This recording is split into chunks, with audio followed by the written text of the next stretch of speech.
and Scott's going to have the latest on this, just how fierce this cold is going to be. Hey, good morning, Matt. Just as we were coming on here, we had a gust of wind push through, and man, it is just really cold.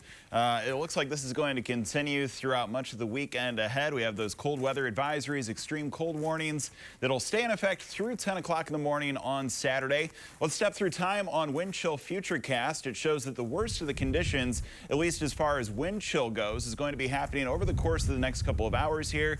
Probably see that dip at its lowest between about 7 and 8 o'clock this morning. There will be some recovery as the day goes on. The wind will ease up, but the temperature will fall further. In fact, that's going to be between about 5 and 15 degrees below zero as we head into Saturday morning. So frostbite is really a concern as we continue through the course of this weekend. It's important that you're stacking on a lot of layers, limiting your time outside. You can see some of the exposure times and how that relates to the wind chill. And we do expect to see those wind chills fall down to as far as about 20 to 30 degrees below zero.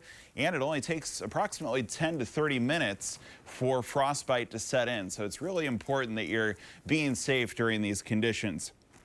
So we are going to continue to monitor things as this cold weather continues. Make sure that you are putting on multiple layers if you're going to be outside for an extended period of time. It's also important that you're limiting your time outside, and make sure to check up on folks that are susceptible to the cold. Young children, older folks, and make sure that you're keeping your pets in mind as well as we continue to deal with this extreme cold.